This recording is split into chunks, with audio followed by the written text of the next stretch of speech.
بسم اللہ الرحمن الرحیم۔ السلام علیکم۔ ایم ای فاؤنڈیشن کی جانب سے ہم کلاس نہم اور دہم کے طلباء و طالبات کو خوش آمدید کہتے ہیں۔ امید ہے آپ سب لوگ خیریت سے ہوں گے۔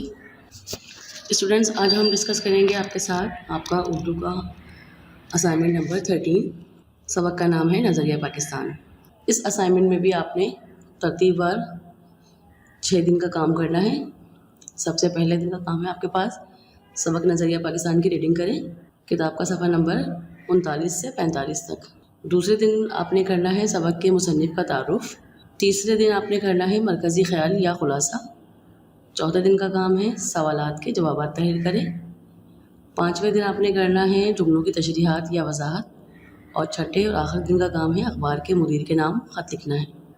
آئیے نظریہ پاکستان کی ریڈنگ سے پہلے اس کے مصنف ڈاکٹر غلام مصطفیٰ خان کا مختصر تعارف پڑھ لیتے ہیں۔ آپ کی ولادت ہے 1912 اور وفات ہے 2005۔ ڈاکٹر غلام مصطفیٰ خان جبل پور ہندوستان میں پیدا ہوئے۔ ناظرہ قرآن گھر پر پڑھا، وہیں کے انجمن اسلامیہ ہائی اسکول میں ثانوی تعلیم تک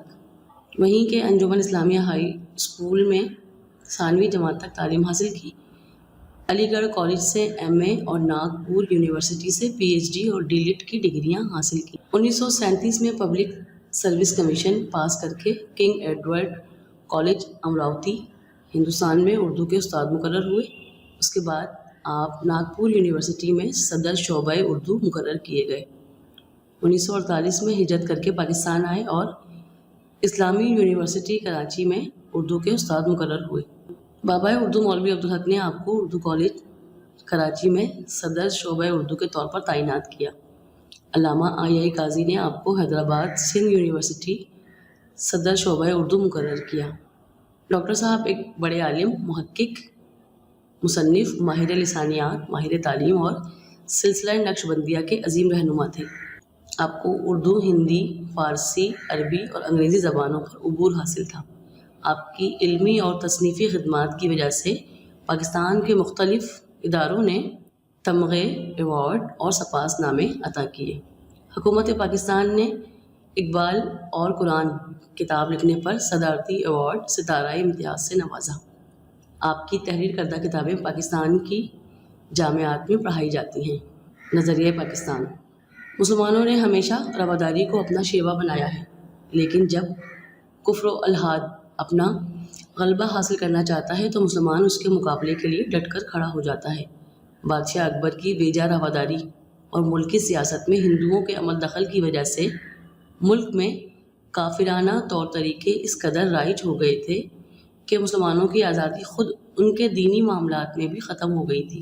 چنانچہ اکبر کے آخری دور میں اسلام کی سربلندی کے لیے حضرت مجدد الف ثانی رحمۃ اللہ علیہ کھڑے ہوئے۔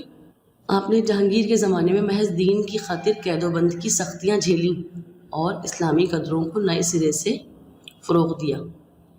ان کے اثر سے شاہجہاں اور اس کے بعد اس کا بیٹا اورنگزیب دین کا خادم بنا، لیکن اورنگزیب کے بعد ہی اس کے بیٹوں کے باہمی نفاق اور کمزوری کی وجہ سے مغلیہ سلطنت کا زوال شروع ہو گیا۔ مرہٹوں اور ہندوؤں کے کئی گروپ نے سر اٹھایا، انگریزوں نے اپنے قدم جمائے اور ملک میں انتشار پھیل گیا۔ لیکن ایسے گئے گزرے حالات میں بھی قوم کو فروغ دینے اور اسلام کو سر بلند کرنے کے لیے میسور کے سلطان حیدر علی اور اس کے بیٹے سلطان ٹیپو نے ہندوؤں اور انگریزوں کا مقابلہ کیا، بلکہ افغانستان، ترکی اور پھر فرانس کو بھی اپنے ساتھ شامل کرنے کی کوشش کی، لیکن ملک کے دوسرے سرداروں نے ساتھ نہیں دیا اور انہیں کامیابی حاصل نہ ہو سکی۔ اسی زمانے میں شاہ ولی اللہ دہلوی اور ان کے صاحبزادوں نے مسلمانوں کی اخلاقی اور معاشرتی برائیوں کو دور کرنے کی تحریک شروع کی۔ چنانچہ سن 1857 کی جنگ آزادی میں مسلمانوں نے پھر اپنے قدم جمانے کی کوشش کی، لیکن انگریزی اقتدار مستحکم ہو چکا تھا، اس لیے انہیں کامیابی حاصل نہ ہو سکی۔ اس زمانے میں سر سید نے مجبوراً انگریزوں سے مفاہمت کو غنیمت جانا اور مسلمانوں کی اخلاقی اور تہذیبی اصلاح پر توجہ دی اور ان کے دلوں سے احساس کمتری کو دور کرنے کی کوشش بھی کی۔ سن 1885 میں ہندوؤں نے کانگریس کی بنیاد ڈالی اور ظاہر یہ کیا کہ وہ ملک کی تمام قوموں کو ان کے حقوق دلوائیں گے، لیکن بعد میں پتہ چلا کہ وہ صرف اپنے حقوق کا تحفظ چاہتے تھے۔ انہوں نے مسلمانوں کو ان کے کاروبار سے بھی محروم کرنے کی کوشش کی اور وہ سرکاری ملازمتوں پر بھی قابض ہو گئے۔ نیز انہوں نے مسلمانوں کی مشترکہ زبان اردو کے مقابلے میں ہندی کو قائم کر دیا۔ سر سید نے مسلمانوں کو ہندوؤں کی اس کانگریس اور ان کی سیاست سے علیحدہ کرنے کی کوشش کی۔ پھر سر سید کے ایک رفیق نواب محسن الملک نے سن 1906 میں کل ہند مسلم لیگ کے نام سے مسلمانوں کی ایک الگ تنظیم کی بنیاد ڈالی۔ یہ تنظیم ڈھاکے میں قائم ہوئی، جہاں ہندوؤں نے سازش کر کے مسلمانوں کو زخم پہنچانے کے لیے مشرقی بنگال اور آسام کا وہ صوبہ جس میں مسلمانوں کی اکثریت تھی ختم کرا دیا، اور سن 1911 میں اسی علاقے کو پھر بنگال میں شامل کرا دیا۔ اسی زمانے میں پہلی جنگ عظیم چھڑ گئی، جس میں انگریز کا مقابلہ جرمنی سے ہوا اور ترکی نے جرمنی کا ساتھ دیا۔ ہندوستان کے مسلمان چونکہ ترکی کے سلطان کو حجاز کی خدمت کرنے کی وجہ سے خلیفہ اسلام سمجھتے تھے، اس لیے انہوں نے مالی اور طبی امداد باہم پہنچائی، جس کی وجہ سے حکومت برطانیہ کو مسلمانوں سے عنات پیدا ہو گیا۔ لیکن انہوں نے یہاں کے مسلمانوں سے یہ وعدہ کیا کہ اگر ہم کو اس جنگ میں فتح حاصل ہوگی تو ہم کسی طرح بھی ترکی کو مزید نقصان نہیں پہنچائیں گے۔ یہ وعدہ محض فریب تھا۔ چنانچہ جب انگریزوں کو فتح حاصل ہوئی تو وہ اپنے وعدے سے پھر گئے اور انہوں نے ترکی کی وسیع سلطنت کے ٹکڑے ٹکڑے کر دیے۔ یہاں کے مسلمانوں کو اس فریب کی وجہ سے بہت تکلیف پہنچی اور انہوں نے خلافت کے تحفظ کے لیے مولانا محمد علی جوہر اور ان کے بڑے بھائی مولانا شوکت علی کی رہنمائی میں تحریک خلافت شروع کی۔ لیکن اس زمانے میں ہندوؤں نے مسلمانوں کو ہندو بنانے کے لیے شدی تحریک شروع کی اور ان کو ختم کرنے کے لیے سنگٹھن تحریک بھی شروع کی۔ پھر سن 1928 میں کانگریس نے جو نہرو رپورٹ شائع کی، اس میں مسلمانوں کے لیے علیحدہ نمائندگی کا اصول جو وہ 12 سال پہلے تسلیم کر چکے تھے بالکل نظر انداز کر دیا۔ پھر تو مسلمانوں میں بڑا جوش پیدا ہوا اور انہیں یقین ہو گیا کہ چونکہ ان کا دین، ان کی تہذیب اور ان کی معاشرت سب کچھ غیر مسلموں سے مختلف ہے، اس لیے کسی حالت میں ہندوؤں سے تعاون نہیں ہو سکتا۔ چنانچہ سن 1930 میں مسلم لیگ کے الہ آباد والے اجلاس میں علامہ اقبال رحمۃ اللہ علیہ نے مسلمانوں کے لیے ایک علیحدہ وطن پاکستان بنانے کی تجویز پیش کی۔ 4 سال کے بعد جب قائد اعظم محمد علی جناح رحمۃ اللہ علیہ نے مسلم لیگ کی صدارت کا مستقل عہدہ قبول کیا تو انہوں نے اس تجویز کو عملی جامہ پہنانے کی کوشش شروع کر دی۔ آخر کار 23 مارچ سن 1940 کو انہوں نے لاہور کے اجلاس میں واضح طور پر اعلان کر دیا کہ جن علاقوں میں مسلمانوں کی اکثریت ہے وہاں ایک آزاد مسلم ریاست قائم کی جائے۔ اس اعلان کو قرارداد پاکستان کہتے ہیں، جس کی روح سے مسلمانوں کی آزاد اور خود مختار حکومت قائم کرنے کا فیصلہ ہوا۔ یہاں یہ سمجھ لینا ضروری ہے کہ دنیا میں قومیت کی تشکیل کی 2 بنیادیں ہیں، ایک وہ جو مغربی مفکرین نے قائم کی ہے، دوسری وہ جو رسول مقبول صلی اللہ علیہ وآلہ وسلم کی قائم کی ہوئی ہے۔ اہل مغرب نے خاندانی، نسلی اور قبائلی بنیادوں میں ذرا وسعت پیدا کر کے قومیت کی بنیادیں جغرافیائی حدود پر استوار کیں اور کہا کہ قوم وطن سے بنتی ہے۔ اس نظریے کی وجہ سے دنیا کے انسانوں کے درمیان تباہی کا جو دروازہ کھلا وہ 2 عالمی جنگوں کے ہونے سے بخوبی ظاہر ہے۔ یہ وطنی قومیت ہی کی بنیاد پر لڑی گئیں اور یہ وطنی قومیت جنوبی ایشیا کے مسلمانوں کو تحفظ دینے میں تو بالکل ہی ناکام تھی، کیونکہ جنوبی ایشیا کے مسلمان اس نظریے کے تحت ایک مجبور اقلیت بن جاتے ہیں۔ قومیت کی دوسری بنیاد وہ ہے جو رسول مقبول صلی اللہ علیہ وآلہ وسلم نے ملت اسلامیہ کی تشکیل کرتے وقت قائم فرمائی اور جو مغرب کے تصور قومیت سے جدا ہے۔ جیسا کہ علامہ اقبال رحمۃ اللہ علیہ نے بھی فرمایا ہے، اپنی ملت پر قیاس اقوام مغرب سے نہ کر، خاص ہے ترکیب میں قوم رسول ہاشمی، ان کی جمعیت کا ہے ملک و نسب پر انحصار، قوت مذہب سے مستحکم ہے جمعیت تیری۔ مسلمانوں کی قومیت ایک نظریاتی قومیت ہے جو لا الہ الا اللہ پر قائم ہے، یعنی یہ کہ نسل، رنگ اور وطن کی بنیاد پر نہیں بلکہ ایک نظریے، ایک عقیدے، ایک کلمے کی بنیاد پر وجود میں آئی ہے، اور اس نظریاتی پہلو کو نمایاں کرنے کے لیے اسے ملت کہا گیا ہے۔ ایسی نظریاتی قومیت میں ہر نسل، ہر رنگ اور ہر جغرافیائی خطے کے لوگوں کے لیے جگہ ہوتی ہے، اور حقیقت یہ ہے کہ جنوبی ایشیا کے مسلمان، جن میں ہر نسل، ہر رنگ اور مختلف جغرافیائی خطوں کے لوگ شامل تھے، ان کو ایک ایسی قوم کے ماتحت اقلیت بن کر رہنا منظور نہ تھا جو اسلامی قومیت کے برعکس ذات پات، چھوت چھات اور بت پرستی کے بندھنوں میں جکڑی ہوئی تھی۔ چنانچہ انہوں نے اپنی جداگانہ قومیت یعنی اسلامی قومیت کی بنیاد پر اپنے لیے ایک جدا وطن کا مطالبہ کیا، جس میں وہ اپنے عقیدے، اپنے نظریہ زندگی، اپنے طرز معاشرت کے مطابق زندگی بسر کر سکیں اور ایک مسلمان کی حیثیت سے دور جدید کے چیلنج کا مقابلہ کر کے اپنے مستقبل کو سنوار سکیں۔ ہمیں اس بات کو بھی اچھی طرح ذہن نشین کر لینا چاہیے کہ نظریہ پاکستان میں اسلامی زندگی اور قدروں کا تصور بنیادی حیثیت رکھتا ہے۔ اخوت، مساوات، عدل، دیانت، خدا ترسی، انسانی ہمدردی اور عظمت کردار کے بغیر نظریہ پاکستان کو فروغ نہیں ہو سکتا۔ نظریہ پاکستان کا مقصد محض ایک حکومت قائم کرنا نہیں تھا، کیونکہ مسلمانوں کی حکومتیں ایشیا اور افریقہ میں پہلے سے موجود تھیں۔ نظریہ پاکستان کا مقصد اسلامی اصولوں کی ترویج و اشاعت اور اہل عالم کے لیے مثالی مملکت کا نمونہ فراہم کرنا ہے۔ پاکستان قائم کرنے کا فیصلہ ہندوؤں کو بہت ناگوار گزرا۔ انہوں نے پوری کوشش کی کہ یہ مملکت قائم نہ ہونے پائے۔ ان کے پاس دولت اور طاقت تھی، جنوبی ایشیا میں ان کی اکثریت تھی، لیکن چونکہ قیام پاکستان کا مطالبہ حق اور انصاف پر مبنی تھا، اس لیے حکومت برطانیہ کو مجبور ہونا پڑا اور قائد اعظم محمد علی جناح رحمۃ اللہ کی پرخلوص قیادت، مسلمانوں کے یقین، اتحاد اور عمل پہم کی وجہ سے 14 اگست سن 1947 کو پاکستان ماریز وجود میں آ گیا۔ پاکستان نے اپنے قیام سے اب تک بڑی ترقی کی ہے اور اس کا شمار دنیا کے اہم ملکوں میں ہوتا ہے۔ اگر ہم یہ چاہتے ہیں کہ پاکستان اور زیادہ ترقی کرے اور ہمیشہ ترقی کرے تو ہمیں نظریہ پاکستان کو ہر وقت پیش نظر رکھنا ہوگا۔ نظریہ پاکستان کو ہر وقت پیش نظر رکھنا پڑے گا۔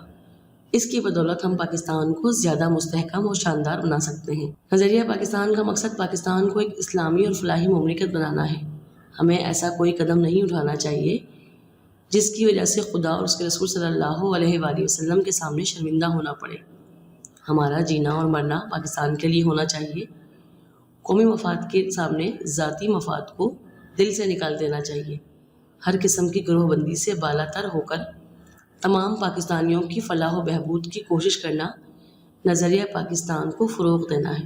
اگر ہم نے نظریہ پاکستان کو پیش نظر رکھا اور اپنی سیرت اور کردار کو اس کے مطابق ڈھالنے کی کوشش کی تو دنیا کی دوسری قوموں میں بھی ہمیں امتیاز حاصل ہوگا اور ہم اسلامی اصولوں کی روشنی میں پاکستان کو توانا، مستحکم، شاندار اور پرعظمت بنانے میں پوری طرح کامیاب ہوں گے۔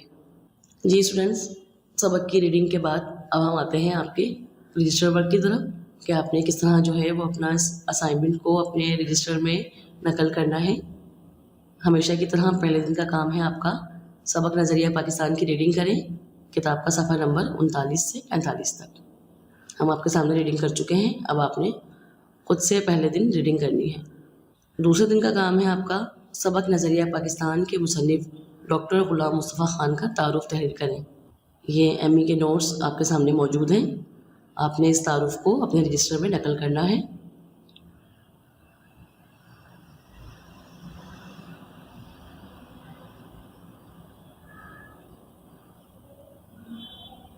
تیسرے دن کا کام ہے آپ کا سبق نظریہ پاکستان کا مرکزی خیال تحریر کریں یا سبق نظریہ پاکستان کا خلاصہ تحریر کریں۔ یہ آپ کے پاس نظریہ پاکستان کا مرکزی خیال نوٹس کی شکل میں موجود ہے، یہ آپ نے رجسٹر میں نقل کرنا ہے اپنے۔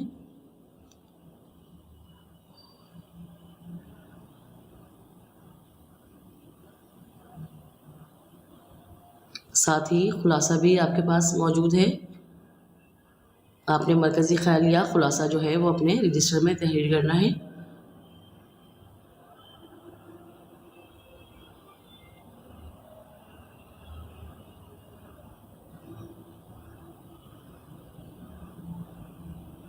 یہ یہاں آپ کا سبق کا خلاصہ مکمل ہو جاتا ہے۔ چوتھے دن کا کام ہے آپ کا مندرجہ ذیل سوالات کے جوابات تحریر کریں۔ نمبر 1 ہے نظریہ پاکستان کا مفہوم بیان کریں۔ نمبر 2 ہے شاہ ولی اللہ کی تحریک کا مقصد کیا تھا۔ سوال نمبر 3 سر سید احمد خان کا ہندو اور مسلمان قوم کے بارے میں کیا نظریہ تھا۔ سوال نمبر 4 دنیا میں قومیت کی تشکیل کے 2 بنیادی نظریے کون سے ہیں۔ سوال نمبر 5 کانگریس کا اصل مقصد کیا تھا اور مسلم لیگ کا قیام کیوں عمل میں آیا؟ یہ آپ کے تمام سوالات و جوابات جو ہیں وہ نوٹس کی شکل میں آپ کے پاس موجود ہیں. آپ نے بالکل اسی طریقے سے تمام کام جو ہے وہ اپنے رجسٹر میں نقل کرنا ہے. نظریہ پاکستان کا مفہوم کیا ہے؟ شاہ ولی اللہ کی تحریک کا مقصد کیا تھا؟ سر سید احمد خان کا ہندو اور مسلمان دونوں قوموں کے بارے میں کیا نظریہ تھا؟ کانگریس کا اصل مقصد کیا تھا اور مسلم لیگ کا قیام کیوں عمل میں آیا؟ سوال نمبر 5، دنیا میں قومیت کی تشکیل کے 2 بنیادی نظریات کون سے ہیں؟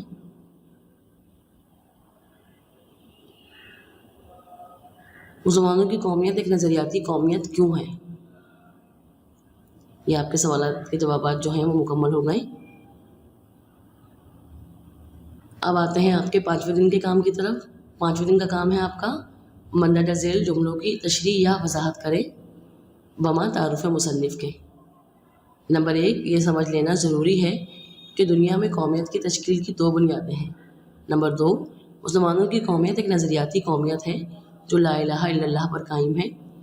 نمبر 3، نظریہ پاکستان کا مقصد پاکستان کو ایک اسلامی فلاحی مملکت بنانا ہے.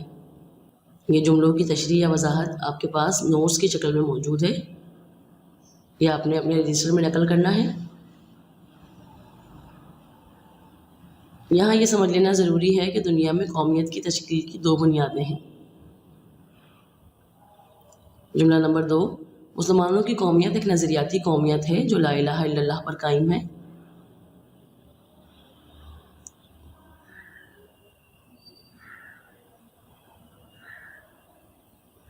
جملہ نمبر 3، اسی نظریاتی قومیت میں ہر نسل، ہر رنگ اور ہر جغرافیائی خطے کے لوگوں کے لیے جگہ ہوتی ہے. جملہ نمبر 4، یہ وطنی قومیت جنوبی ایشیا کے مسلمانوں کو تحفظ دینے میں تو بالکل ناکام تھی.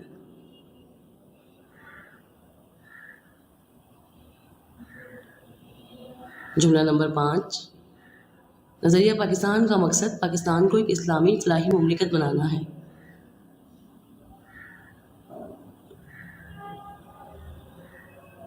اب 6 اور آخری دن کا کام ہے آپ کا اخبار کے مدیر کے نام خط لکھیے جس میں حکام بالا کی توجہ شہر میں ہونے والی دہشت گردی کی طرف مبذول کرائے. آپ نے اپنے رجسٹر میں ہی گرامر پورشن میں اخبار کے مدیر کے نام خط لکھنا ہے جس میں آپ نے اپنی شکایت کو حکومت وقت کی طرف پہنچانا ہے تاکہ شہر کراچی میں ہونے والی دہشت گردی کی روک تھام کے لیے اسباب کیے جائیں. جی اسٹوڈنٹس، یہ تو تھا آپ کا weekly home work assignment number 13 جس میں آپ کے پاس سبق تھا نظریہ پاکستان. سبق کی ریڈنگ اور اسائنمنٹ اور رجسٹر ورک امید ہے آپ سب لوگ کو بہت اچھے طریقے سے سمجھ میں آ گیا ہوگا. اب آپ سے ملاقات ہوگی آپ کے اردو کے اگلے اسائنمنٹ میں. تب تک کے لیے اپنا اور دوسروں کا بہت خیال رکھیے گا. اللہ حافظ.